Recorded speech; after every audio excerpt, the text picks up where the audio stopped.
All right, we're good to go. I guess I could start out then Go for it. with some. 1 second here while I open up this and go into their games. Um, Hankook's double cross. Yeah. Looks quite just kind of like what we've seen, from last patch, right? Like, but it's foregoing the locks and going for the value slave hunters. So this is like the more just original net deck, I guess, that hmm people started running at the beginning of a last patch that just started doing really well. Um, Again, nothing like too special. In terms of like, cause like some people go for like the more greedy, like they run the brigades in these 5-piece slots over the slave hunters, or they, like Cams was opting for a little extra control, so ran the lock, but does make Vigo a little bit more awkward. Um, we also see the experimental remedy coming in here in the 5-piece slot as well. So, but yeah, I mean, it's just what can you really say more about Nilfgaard? It's just total hairline and board manipulation, right? You Yeah. manipulate it by poisoning off units, and then you manipulate hairlines with the Gorthers, the Canarellas, the Yen, Mm. Kus, just doing so much to play your opponent's deck. Yeah. And then you manipulate your own hairline when you don't draw what you need. Yeah, I mean that's why. So I don't like current Nilfgaard. I like Pile Nilfgaard. Pile Nilfgaard's a lot of fun, but I kind of like, have to agree with you there. I really have to agree because, yeah, there's nothing like I don't think there is any deck that can frustrate me as much as when I play Nilfgaard. I have to quit the game if I'm playing Nilfgaard because I can sometimes tilt so hard from it, and I don't usually do that, but sometimes I have to when I really just oh the draws are so painful sometimes. I don't know. Maybe it's yeah. I don't know why it is, but that's my experience. So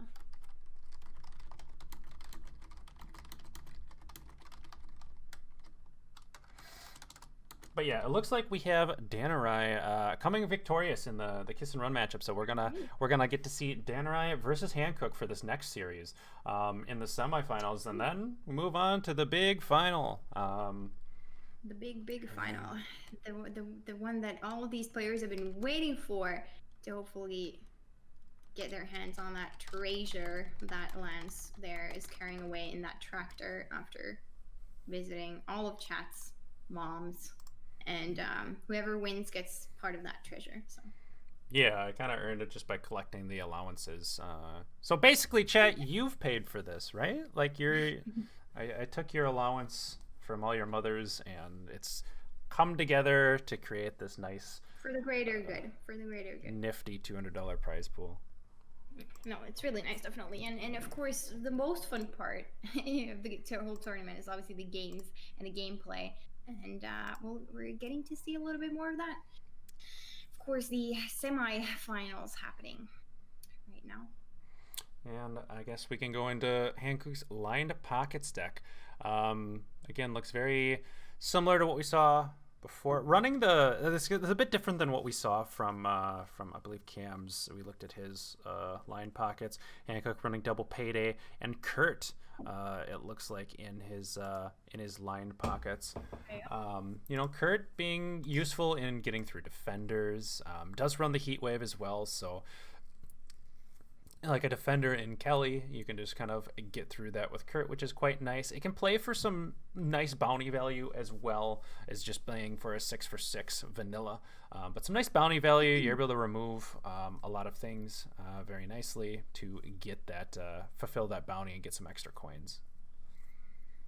Yep, that's about it for Syndicate. Also, just a very standard deck from what we've seen from Syndicate recently, and we have also seen the power of Syndicate earlier. So, yeah, we can probably move on to the Blaze of Glory list here. This is actually the first one we'll see today, with Ace, quite strong swings that you can make with this deck. It definitely finds itself in certain awkward spots depending a little bit on what it plays against. But all in all, the deck's main thing is it has points, it has power, and this deck plays it really well. And with the ace, obviously you want to put your Yuta in the graveyard. I want to discard something else. Enabling Bloodthirst too can be very important for you to do. Then Skelly kind of struggles in winning round one a lot of the time. So these Dim and Light Longships and the Hemi Protectors are here to help hopefully secure that round one for Skellige. That can be a little bit tricky. It still can be tricky if those engines are dealt with, but yeah, just play those engines and hope they will give enough points for you in round one to kind of take it would be the ideal situation for Skellige.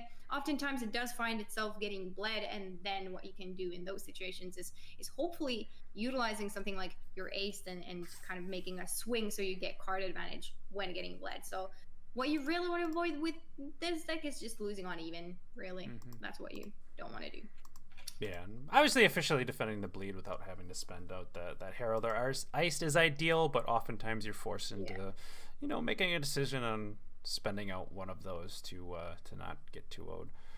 And then we'll move into the final list from Hankook here, being this overwhelming hunger. Now, again, I feel like because we saw Hankook obviously in the qualifiers recently, we also saw him playing the Quilland Cup qualifiers and brought pretty much the same lineup. Seems to be really set on the hunger for the monsters choice, and does pretty well with it too. It's something that it doesn't have as much of those games where you just totally lose to your draws like a Kelly. Like, it's less frustrating to play, and it's just really relaxing to have a deck with Vi, right? That you can just, it's kind of smart, right? Like, it can be kind of tiring in those qualifiers, and playing a long day of games, and you just get to relax for one game and then we play Vi, and then we play Vi, and then we play Vi, and then we play Foglet. I like the Foglet inclusion. Yeah. No, I mean, I can definitely see it. I do feel like maybe sometimes this deck can have awkward draws, but it doesn't happen that often, especially when you go so all in on the strategy. Yeah, I can see that. Yeah, and then we can move on to Danarai's lineup really quickly, which I have. I think there's a card that might interest you in that one. Ooh, spicy. I think I saw something in chat. All right, so I guess you can start out going over these lists. All right, let's go. Start up the bracket. So, Rap God, it's your time to shine. Here we go. My time to shine. Danirai's list. Representing Team Legacy here is Danirai, and he's bringing some competitive decks, it seems. We're just taking a really quick glance at this. Competitive player bringing competitive decks. Okay, let's see. First list, we have pretty much exactly the same as Hankook is going for with that double cross. Again, just like the most prominent Nilfgaard deck, a deck list running around right now. Of course, just like Lance mentioned, there are certain versions that you can play, but looking at that 5 provision slot, Danarai is going for those slave hunters rather than something like the locks that Cams, for example, opted for.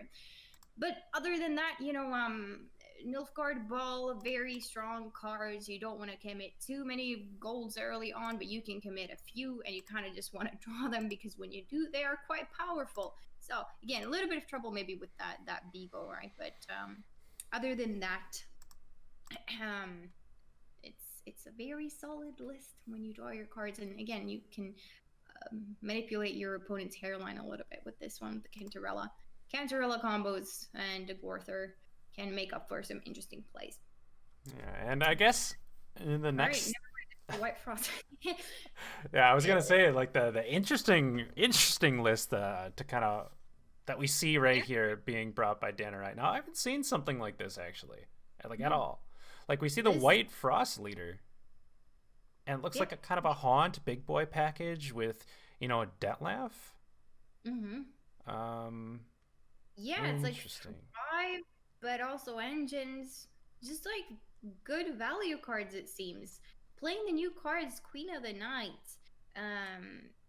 quite nice there. A little bit of a fun fact. I don't know if I have time to go into details, but I actually watched the TLG podcast yesterday where Danirai was included, and he was saying how he was kind of excited about cards like Queen of the Night and Ida getting changes. So it seems like he's taken up on that and actually is playing this Queen of the Night as a purifier rather than the Naglfar's Taskmaster. So it's nice to see that he believes in this. And I seem to have frozen again.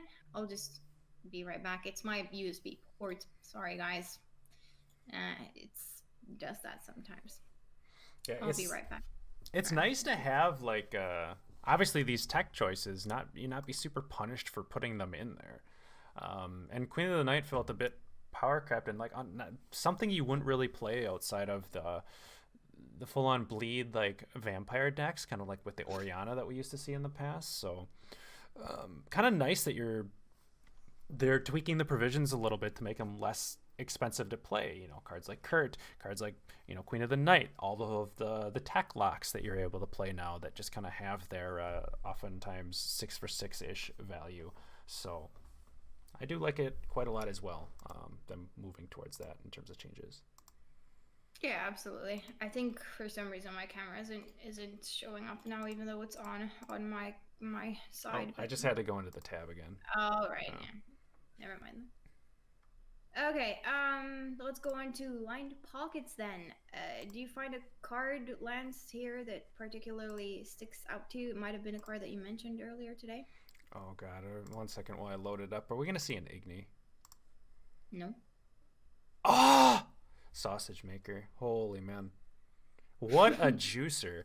Sausage Maker being... Has the piggy been replaced? Is Sir Skewertooth really not here? He actually was turned into sausage. You predicted that. No, I predicted this. This 2 times today it's happened. Chat, we're having Sir Skewertooth for dinner with Sausage Maker. Yeah, I mean... You shouldn't have jinxed it. The poor Skewy. He's turned into a Stewie instead. I can't believe the vegetarian is the one that killed Sir Skewertooth here. Like, I mean, you would have thought it would have been me, but it's actually... I did do it. It was Danirai. I'm pointing at him. He did it. Butcher of something. I don't know. Is he doing this just because it's like kind of like he thinks line pockets is just so good that like you can run just this? Is it that? Well, like maybe it was just so that it wasn't baited into being banned or something. But I mean, Nilfgaard's also a good ban, so like it's not like there's only one good ban in that line pockets. Kind of like what during Hidden Cash,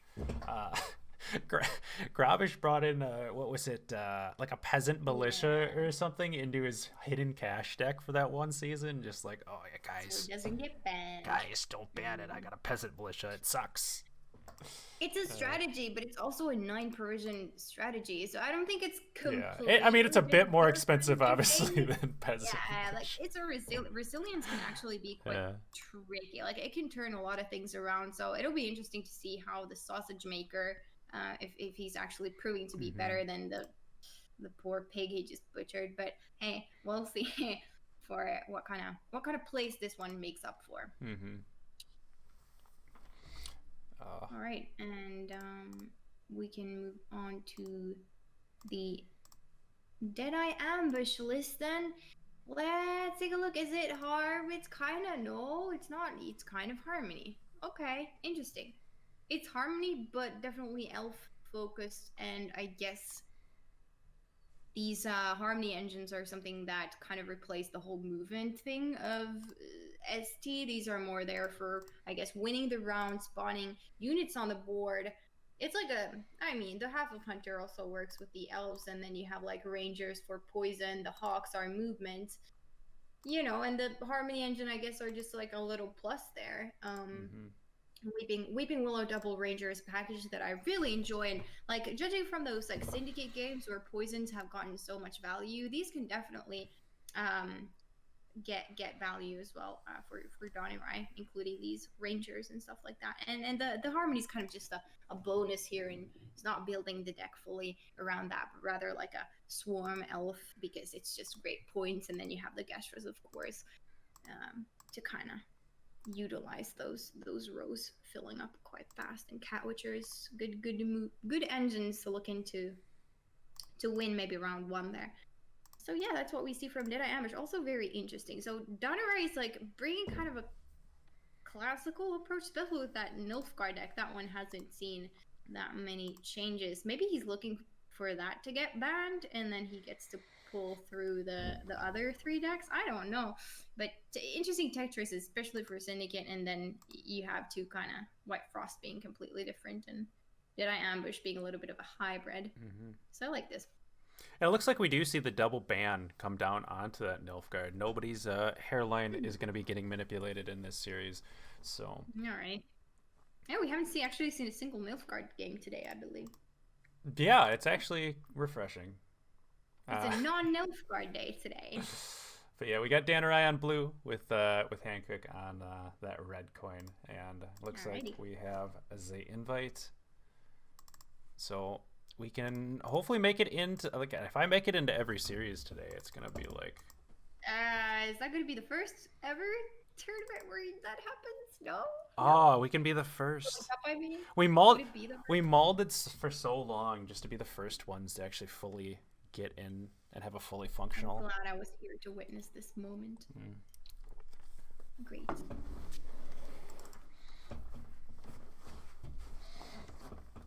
But yeah, you know, it only took like what 120 games to get like a fully functioning like.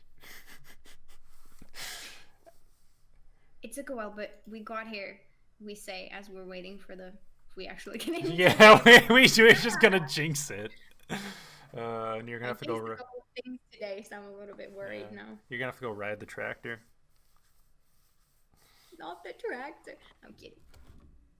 I'd happily do that. Okay. Oh, sounds like I'm in. Yes, I'm in. I'm in. Are you in? Yeah.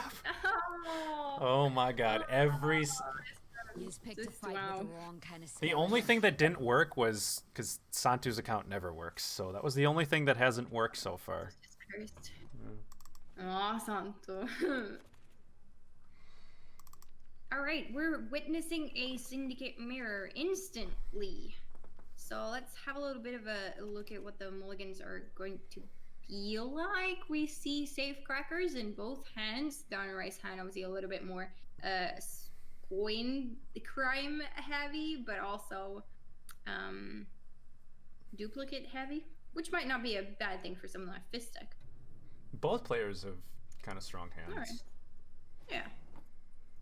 A little bit differently, though. Of course, Hankook with that Heat Wave, tile removal that Danarai does have in the form of Fist deck, and both players have Justice. Both players have the Safecrackers. Danarai is obviously being a little bit bigger here, so yeah, kind of even in what we're seeing. Aren't the Safecrackers gonna be? Don't they both have 5 in hand? Yeah. Yeah. So yeah. this is Okay, both are just. This is very equal in that case. Just look to me, because Danarai has the crimes right next to each other, so it kind of fooled my eye a little bit there. Yeah. But yeah.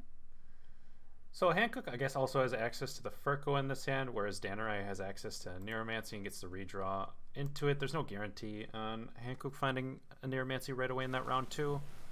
Yeah. Alright, here we go.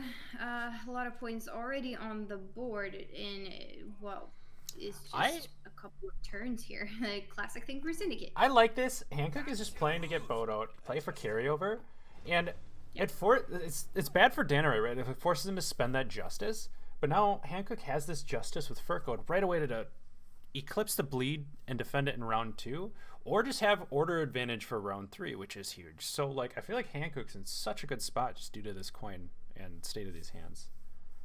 Exactly. Like when you see that your opponent is committing Justice, unless you have like a crazy good hand, then you're not really going, like there's no point spending all of those resources, so it's just better to keep them and play for carryover, just like you said. So I kind of like this approach from Hankook here, and it was really, again, his hand allowed him to do that. Like he had a Safecracker coming down at the same point value as your opponent, then you as Danirai you have to respect that being on blue. Definitely, that was what I was gonna add, is that his hand allowed him to do that, but the coin also allowed him to do that. Yeah, all around good spot for Hankook so far. So we'll see what Danirai decides to do here.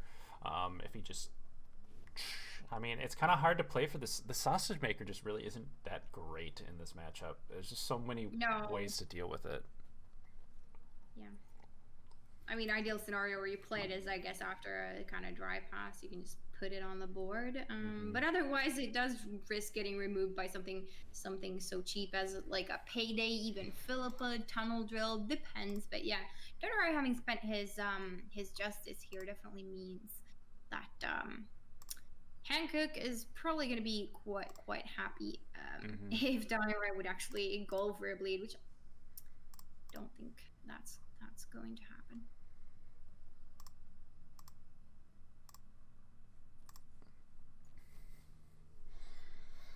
But yeah, I don't really know what Danirai does here, to be honest. Like, this hand is kind of awkward. You don't have a whole heck of a lot of crimes. Like, you can't just go and slam Cleaver and try for like a hard bleed.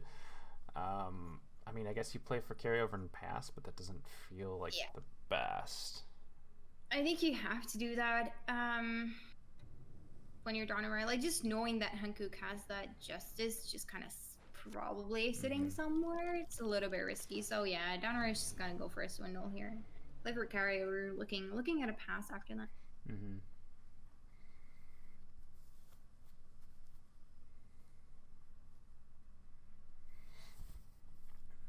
So looking at Hankook's hand, I guess he's gonna try and commit as little as possible just to go ahead and take this round here. So yeah.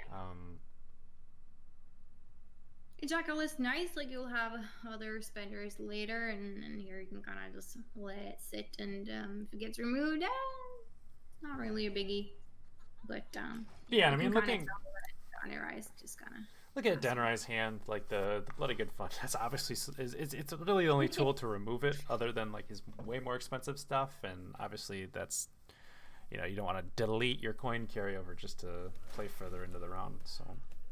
Yeah, and I feel like Hankook can also kind of tell by Danirai's play, like unless Danirai has a Sea Jackal or something, going right to 9 coins is kind of indicating what's going to happen also. So Hankook can definitely utilize that information. So Danirai going into the last round with one more coin of carryover than Hankook, but Hankook finding the Neuromancy, allowing him to find the last of whatever he needs. He still would probably like to see the Jacques or Gord yet as well. Oh, absolutely. We'll see what it ends up being. It might even fall on a Jacques in this instance. Although you do have spenders in a lot of forms as well, so maybe it will end up. It depends how big is the score. We could count how big the board ends up actually being after all the cards are played. I mean, also you want to have a decent amount of crimes to be able to play out too, though, because like you want to get your Sursky Tooth value and your Cleaver value as well. So yeah, definitely could be like if the Gord is bigger than the Jacques, you go for the Gord just because you have these other spenders. Another thing with Jacques is a lot of the time you want to get him down kind of early so that you don't over profit with the coins, because they start getting a little bit tricky once you slam down all of those specials. But yeah, here's the immune Skewer Tooth. Definitely going to play for a little bit more value than the sausage maker that Danirai has. Yeah, as it turns out, the pig is going to be making sausage out of the man today. So a little bit of a reversal of roles there, a little bit. Yeah. So here he just sits and kind of plays for a little bit of profit. Sausage maker doesn't have to do anything. He can just kind of chill for now. Yeah, I mean, at the very least, still playing for an 8, so. Yeah, for sure. At the very least. So it's not terrible. But yeah, I think the interesting thing about Syndicate mirrors where both players still have Cleaver is like kind of like who does what first, because you kind of have to think about a Philippa. You have to think about the tunnel drill. When do you want to play your Cleaver? When's the ideal time? It's a little bit tricky, definitely, to figure out the sequencing of your plays. It's also managing coins, you know, obviously what order you get these engines down to get the most value, what engine is likely going to be answered, so what do you play for more value in? Do you play, you know, for more value on the Intimidate? Do you have a similar unit that goes tall so that you want to make your Intimidate also go as tall? Like, there's a lot of things to definitely consider. Yeah. That's for sure. All right, and Hankook is feeling brave. He's going for the cleaver. Like, as long as you can kind of yoink back the cleaver that might get stolen, you're happy, I think. Mm-hmm. Yeah, likely we're just gonna see a Philippa trade at some point. We'll see in what sequencing is going to end up happening here. Mm-hmm. But yeah, like in terms of so Sausage Maker is also Crown Splitter. We're gonna have Cleaver as well as getting the pocket for the tunnel drill. Could potentially see, you know, Hankook look to steal this Cleaver to force the return Philippa, if you will. Right. Or it looks It'll like be interesting to see. Danirai would just go for it now. Mm-hmm. All right, there it is. There's the yoink. And now Hankook is kind of forced to yoink him back. Yep, so you see very much like a a good mirror turn here. Yeah. It's an interesting line because sometimes you might be in trouble. Like, what if you didn't draw that? And then it's like, oh, that's such a big thing. Your opponent taking your Philippa. But yeah, I think Hankook is definitely indicating he has the Philippa because otherwise it's very risky playing that cleaver that early in that case. But yeah, still, a bit of a trade-off there. Okay, so Danirai does have Furco into another Fist deck and doesn't have to just high roll it on the Triss. We could potentially just see, like, I don't know. Could be a line maybe for a Kurt, potentially, if it's like a super big poison. But then again, like, it all depends on what's spent out. Like, if Triss is spent out and then the poisons drop, yeah, then I could see the Kurt. Otherwise, I don't know. Yeah, we'll see what's gonna come down there, but yeah, Danirai definitely pretty happy having those poisons. Potentially, we'll see what Triss isn't guaranteed, but yeah. Yeah, both players don't have coins to really, you know, threaten drilling each other quite yet. Interesting. Which one of those drills is going to come down first? They both have them. Like, this game, super equal. Just a couple of tech choices that are different, but in terms of drawing their cards and kind of spending provisions, they're definitely, you know, besides Furco being missed here for Danirai, I think it's kind of looking equal. So, I mean, if still some stuff. If Sausage Maker doesn't get drilled, I'm gonna be a little upset. Like, he's usually the one grinding up things, right? To see the actual Sausage Maker get ground up, and yeah. I mean, he did butcher the Sir Skewertooth in Danarai's Gwent game, so I think he deserves it at this point. Yeah, Sir Skewertooth gonna get his revenge. Never go after an armored hog. No. You know, now, this kind is of a interesting hypocritical advice because I go after your mother each night. There we go. But I was gonna mention that this is definitely like a bit of a yike for Danirai, because if Hankook now has almost like all the points that he needs, Danirai can go. He goes for the Furco here, coming down to the Fist stick as well, maximizing his own coins. But like, Hankook can pretty easily disrupt the pocket now if the drill comes down. Not quite. The Sausage Maker is still. I mean, I guess with utilizing coins, you can. Yeah. Meaning that would eliminate Danarai's pocket of Crown Splitters, which isn't ideal. I mean, he's still gotta get Hankook's still gonna want to get these coins for getting his boat out as well. There's also, you know, you can just drop the gourd. I mean, Heat Wave's been spent, right? Like, you can just drop the gourd and then you have another pocket again. Yeah, that is true. Gourd being a Crown Splitter, but yeah, I suspected this drill would come down here and try to do some damage. And instead of disrupting the pocket, it was going to go on that Jackal, hoping that it might be hoping it would be maybe the last spender. Like if it is, that is such a huge thing. It kind of locks Hankook's Aniro onto Jacques at the moment. Yeah. But I suppose absolutely. He was always going for it at this point, so it's not like he's upset that it's kind of locked there.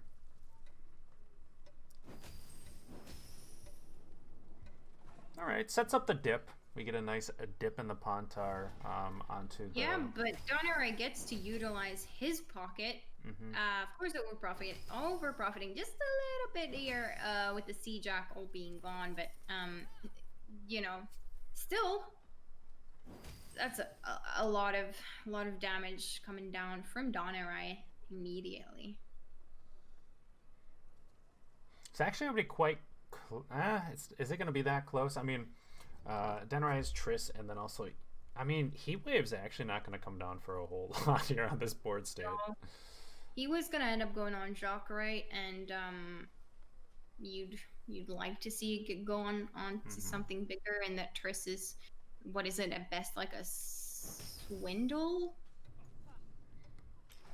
Yeah, I mean, even then, like, Hankook kills off this sausage maker here. Danirai doesn't have the pocket, and it's not as efficient of a spender as it was the previous turn Danirai had. Yeah, I mean, it is his only spender, right? Yeah, but also not as good as before.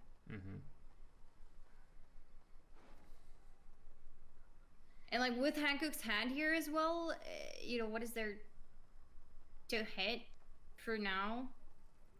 The little guys coming out from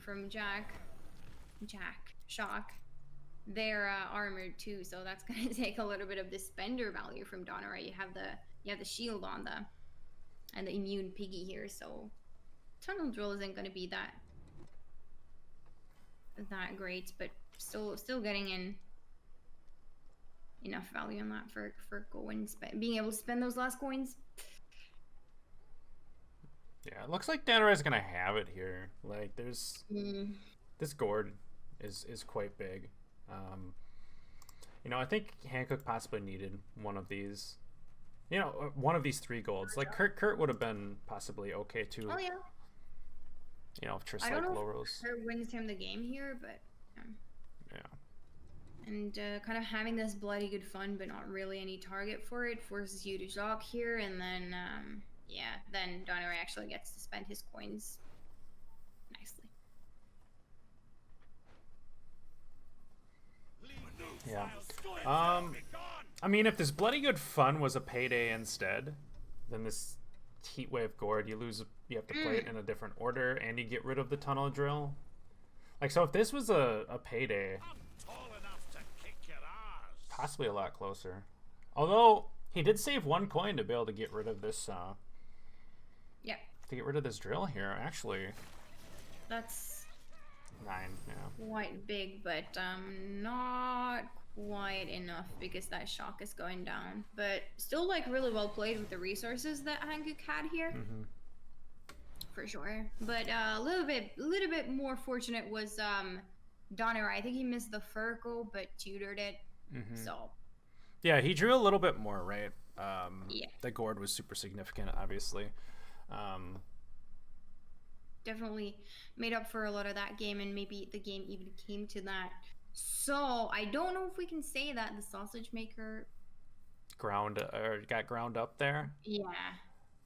He definitely didn't grind up Sir Skewertooth, right? Like, Sir Skewertooth That's still. Yeah. So okay, true. I don't know still who wins the fight, the sausage maker or the Skewertooth. I can't decide. Yeah, unfortunately, I think real life. Poor piggy. Yeah.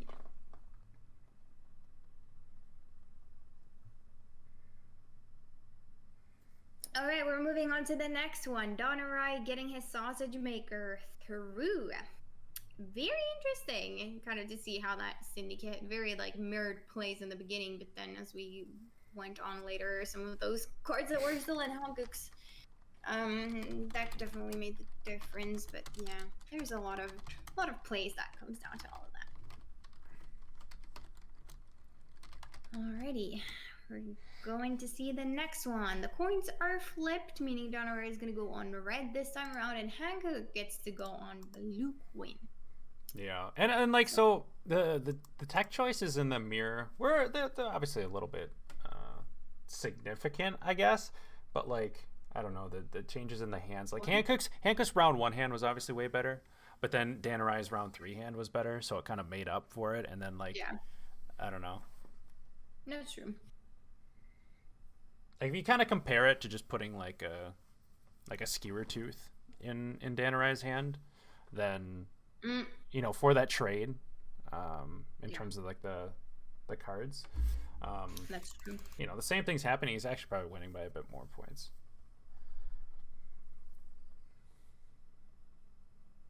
So the skewer tooth does beat the sausage maker after all.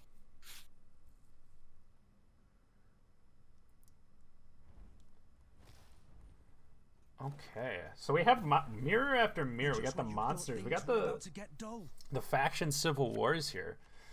We got Vi being brought on red up against this this White Frost monsters. I'm interested to see how well this does. I haven't seen much of a deck like this. I mean, the closest thing we used to see is this Detlef and this type of package being brought with Overwhelming Hunger instead of White Frost. So White Frost is more of just a value with a little bit of control in the movement. It also can use to add 2 damage to a lot of these things. Like you can add 2 damage to the Parasite. So like on an open board, you can deal 8 damage to a unit with the leader charge coming down right away.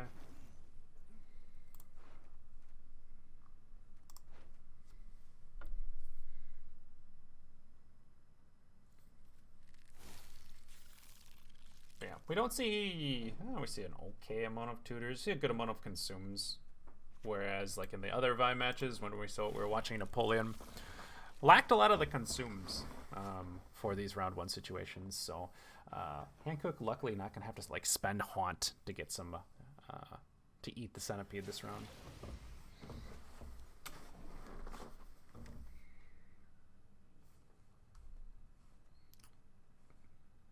Did I lose her, chat? Yeah, she's completely frozen again. Wait, I think is she even in the call anymore? All I see is my cube moving, guys. Yep. I'm sitting here talking to myself.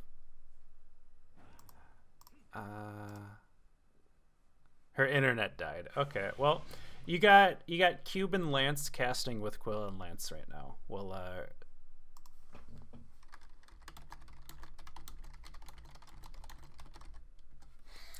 all right. So chat, the best thing about this cube is that every time I speak, it moves. So you guys get to see the glory of QuillandLance. Wait, why is it not? Oh, it's freezing when I have it. Oh, there it goes. Now it's moving when I speak. Yeah, there we go.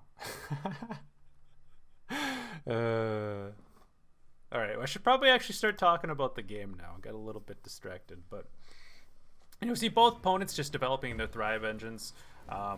Hankook thinning out this Detlef here with the ponies, so it's not. It only moves when I'm hubbing.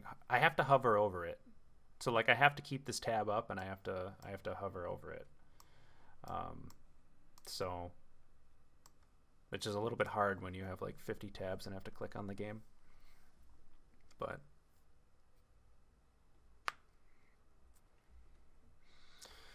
all right. So, I mean, Detlef out, Beast is ticking. Hankook's up by a decent bit of value, but there is Egern in Danarai's hand to start really threatening this round. Yeah. I think Hankook's got to be a little bit worried. Obviously can spend 2 of these tutors pretty freely, but I mean 3. He has to risk like the squirrel for a Nero, so.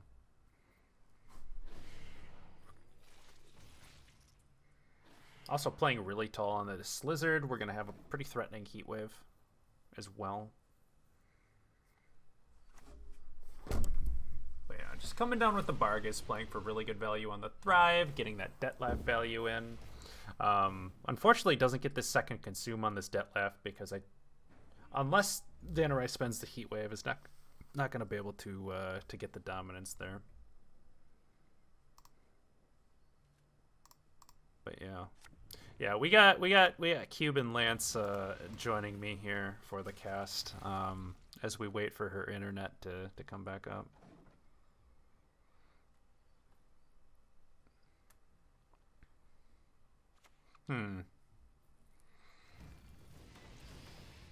Okay, well we'll be QuillandLance for a little while. Oh, there. Hey, she's back. What the hell? Okay, I'm sorry. This is so confusing. All of a sudden, it's working. I couldn't even open my Discord. Okay, sorry. I'm really sorry about that. That's fine. Okay. I think they were Not in game anymore. Oh, something clearly happened with my ISP. Everything just crashed. Well, you'll get the invite again. Yeah. For the next one. But yeah, chat was enjoying QuillandLance, so there's that. You want QuillandLance? It's I understand. All right, you got a screen share going on, so you don't have to have a delay. So. Thank you. I can see that one. Sorry about that, everyone. All right. So we're deep into this round one. It's 69 to 67 in favor of Hankook. I came back at the right time, I see. Q Beely. I'm not sure. You're gonna have to. Pabs made the QuillandLance, so you're gonna have to talk to Pabs. No, I'm gonna have to ask Pabs.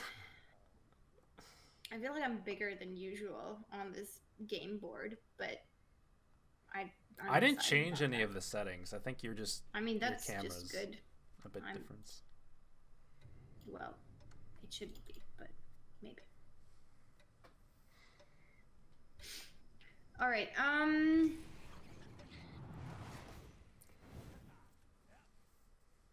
Yep, and again, both players just trying to hold on to their more committal cards, and looks like Hankook going and just playing the Aniromancy here.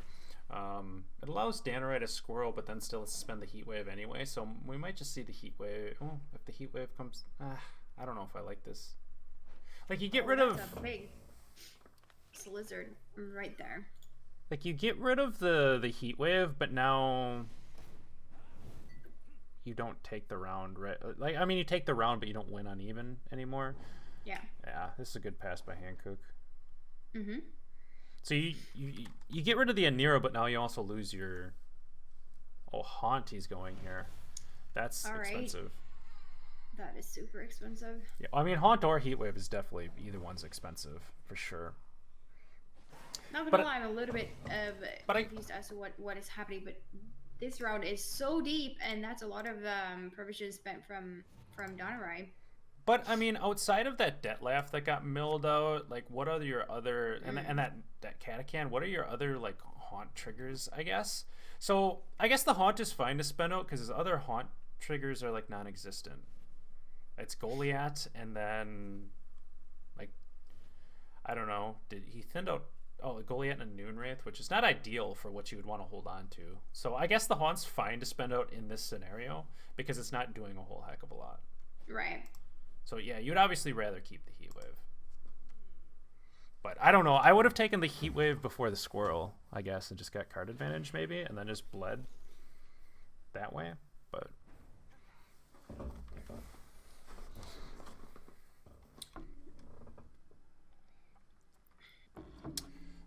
has a Spores and a Heat Wave here, but in this bleed, I don't know. A little awkward.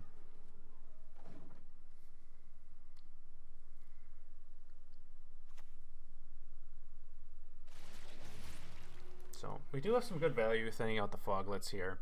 But again, the Spores and this Heat Wave are going to be a bit awkward here. Like, I don't know. Hankook plays the Larva here. What are you doing?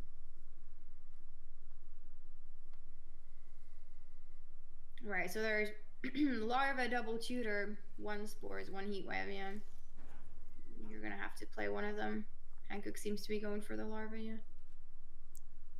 I mean, you do keep your card if he plays the larva. Like, you just go into a short round, you're able to answer 2 Vi. Yeah. But if Hankook draws this Haunt, you're in a bit of trouble, right? Definitely. That's a lot of points sitting right there.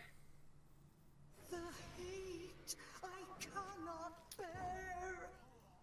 Yeah, Hankook nicely gets out here as well, with just not spending that much. So Danirai is going to need to find like this Azrael and Goliath to be able to have points on his side of the board yet. Finds the Aniro, finds the Empyrean Phantom. Yeah, this larva ain't doing too much when you have to keep a couple specials. Queen of the Night, not the greatest. Hankook, skilled in his draws. Draws the top decks the Vi. Does he find this? Oh, this Spores. Yeah, Spores isn't looking like the card you necessarily want to draw here in this situation, but other than that, it's quite a strong hand. Danirai does have a couple of answers, but does he have enough points besides that? Let's see. Yeah, he's basically just got to outpoint 1 Vi, right? With this hand. And with a Nero, he finds whatever he wants, which is the Australite, right? There's an Acorn in the graveyard, is there?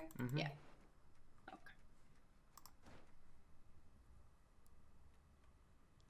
Okay.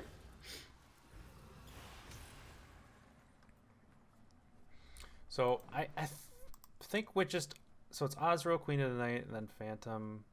But if the Spore with the sequencing here, if he has to go Azrael earlier, then it might just be so maybe you just don't go for the Azrael in case he has the Spores in hand, so you beat that. I'm not sure. As Danirai here. Your blood smells sweet. Definitely not. This is going to be quite interesting to see whether the points is. I mean, it's going to be kind of. It's a big V though. It's a big Spores too. Danarai's also getting more out of his leader than That's true. than Hankook here. Double leader charge still left. Definitely helping a little bit. Empyrean Phantom still ticking.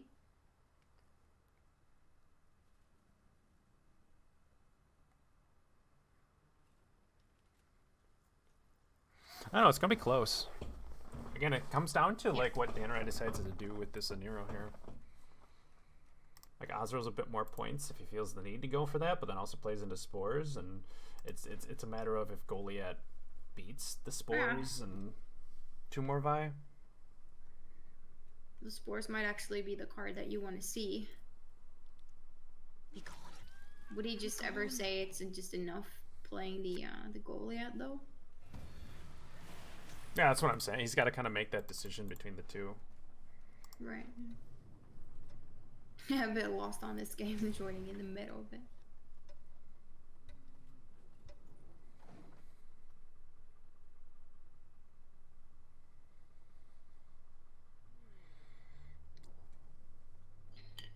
So, I mean, likely you're going to see the Spores come down, right? Should come down this turn, and then you see... That actually gives... Unless he expects there to be another Vi in hand instead of the Spores. But then again, it does no. make things a little bit easier with this sequencing, though. Don't you just always take the Spores? Should always take the Spores here. It's going to be a matter of if you just... and then you always just snap the Heat Wave. So yeah, you should always just let's say you're Azrael, so this doesn't really... Yeah. It's just too big of a risk trying to, like, play into that. And if you go for gold there, it's just a couple of points, and you might not want that. So it should be Spores time, and... okay, there it is. All these technical issues today, and my camera's frozen too. Oh, no. Let me... I don't know what's going on today. At least the tournament client's working, so... True. That's something. It's hard to be mulled when it's working this well, to be honest. Yeah. Fair.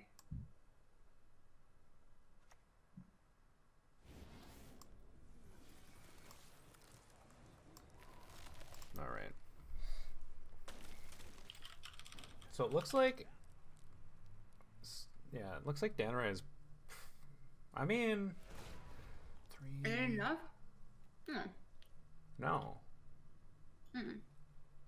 Wait, Azrael's playing for 14. You have 3, 17. Yeah, it's enough, right? Ah, you still have the tick from them. Or the ping from them, the Phantom. It's Right? very close. Very close game. Yeah. It should be enough. Oh, wait, the... Frost doesn't tick. 15. Yeah. Very, very close. 1 by 1 there. Whew.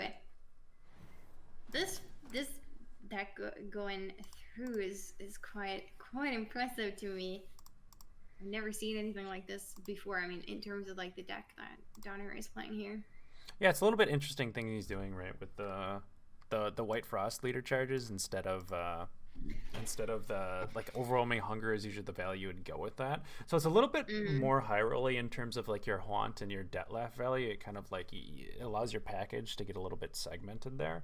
You know, kind of playing the role of your mother, segmenting packages. But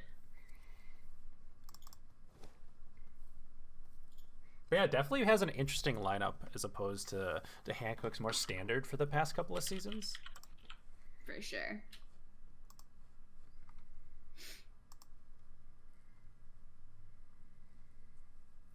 And I got the invite again, so that's really nice. Get to see it here on the screen as well. Yeah, if you get out of one, it doesn't like stop sending you invites.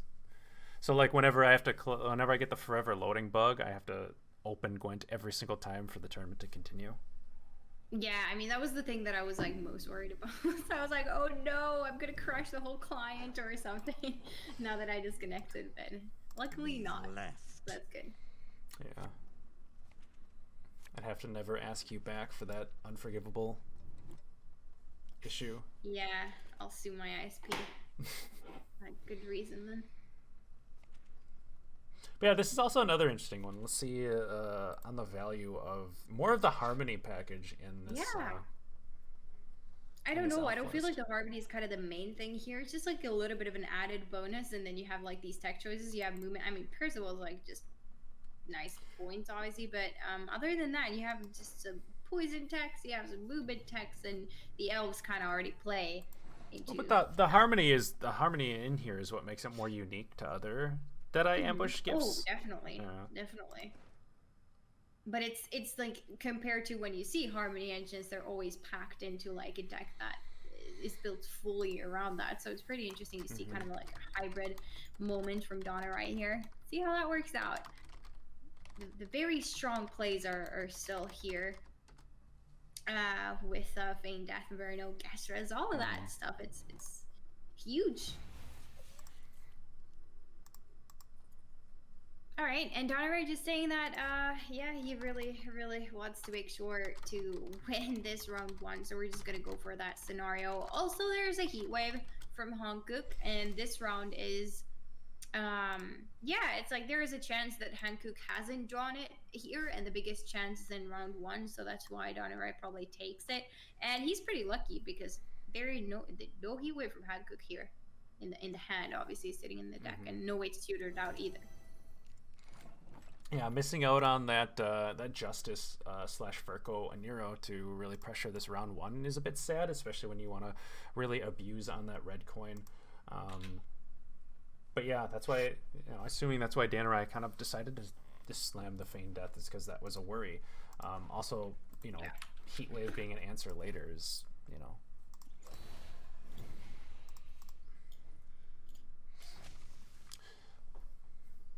So I'm kind of... Just a side note for Lance here that he doesn't have to screen share anymore. I don't know if that affects your Oh, performance yeah. for streaming and stuff. So if you want to turn, you can do it. Thanks. Yeah, I mean, my cards were lagging a little bit when I was going into the deck. Like these Hawks were not so trained. I like fighting with style. Discord can be a bit weird. It uses some different things every now and then, so avoiding that's quite nice.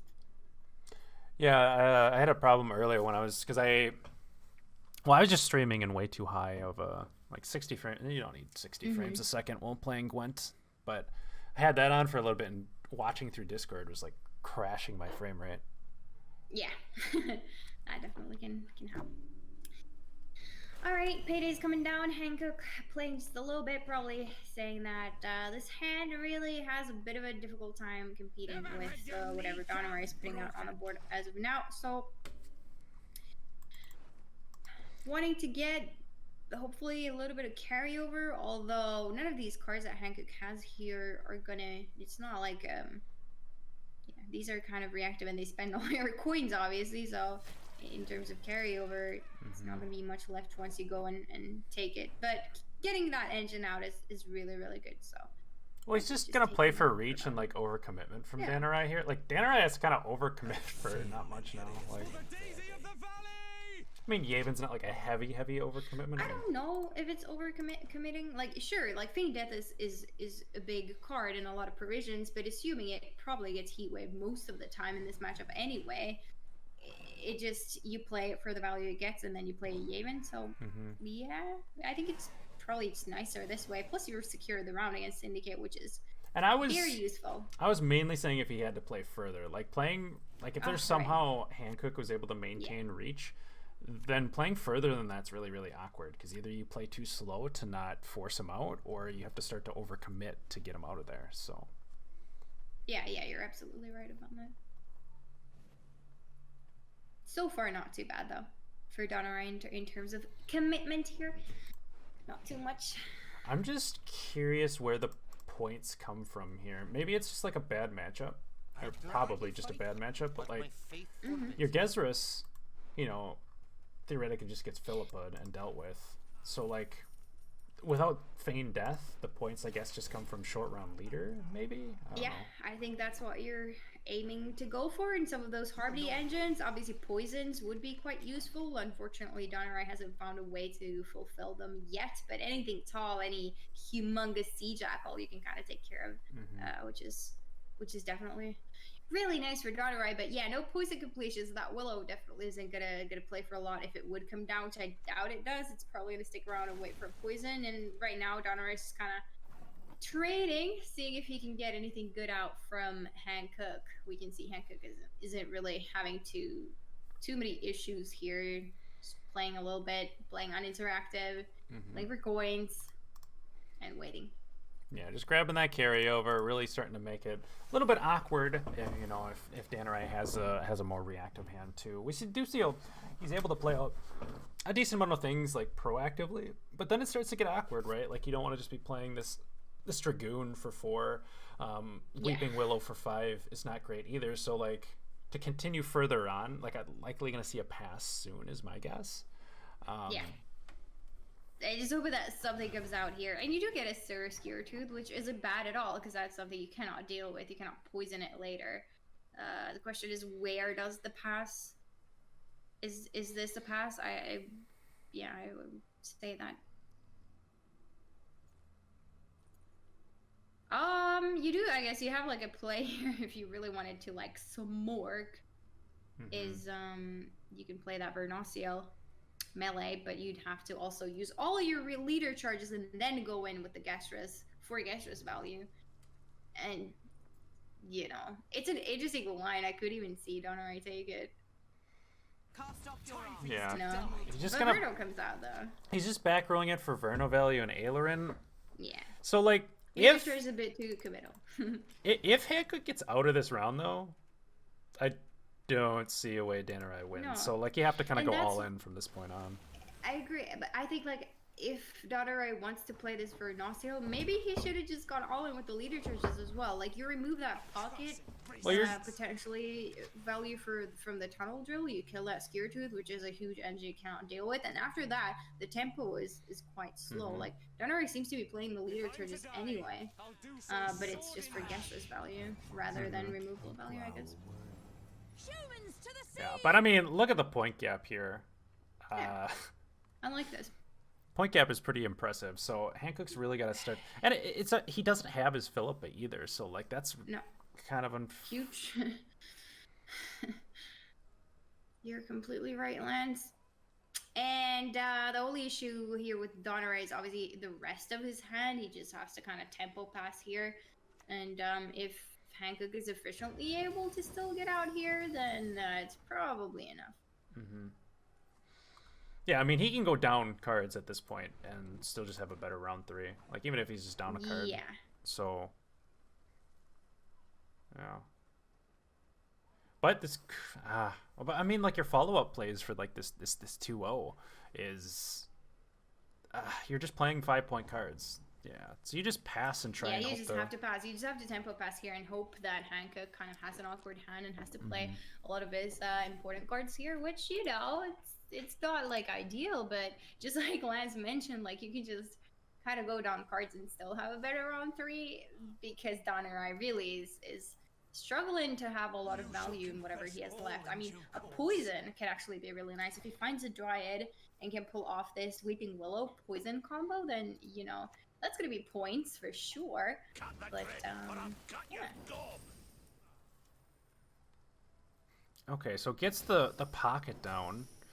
Yeah. So he's able to make it out here too, but has to spend all of his leader. I mean, going down a card, spending your whole leader, maybe, I mean, it's not ideal. I think a lot depends on Danirai actually finding a poison. Or, yeah. What are your best draws here? If you find an arrow, a half-elf hunter, maybe Cat Witcher, they're all kind of same amount of power, these cards. Poison completion has been found, though, which is nice. But yeah, Hankook has a lot of points, though. God, I was just gonna say, like, what a risky mulligan. Like, you risk bricking Justice and then the boat too. I wonder if he just forgot boat was also in there. It might be, because usually you just you thin it out a little bit earlier. That hurts Hankook a lot for sure. Yeah, so poison is gonna do a good bit of value here. So is Heat Wave. I think actually Danirai might make it out of this one. I think so. Just finding poison completion, I don't even think you need this in Aeromancy. Like, sure, half an elf hunter is nice, but this might just, I mean, this is enough, right? Has to be. Wow.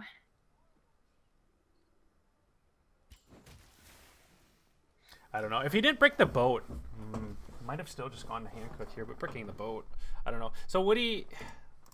So, let's say, what do you have instead of the boat? Then you have an arrow to Philippa, or no, more or less have the card he mulliganed away. So it was the crime, right? Yeah, I kind of did just the ideal scenario of mulliganing the ship where it ends up being what you're looking for, but yeah, in that case it would have been. Actually, wait. So Heatwave comes down on Jack for like 8-ish. I mean, should be enough, right? You have like these harmony points as well. You have the Cat Witcher taking. Yeah. Well, Cat Witcher's probably just gonna get heat waved. You'll still play for a 6 plus the harmony engine, so you just set up your harmony engines first, get max points on that, and hit the Cat Witcher playing for 6 plus 4. So, I mean, Cat Witcher for a Cat Witcher. Just playing one turn. Huh. Really interesting deck, this one.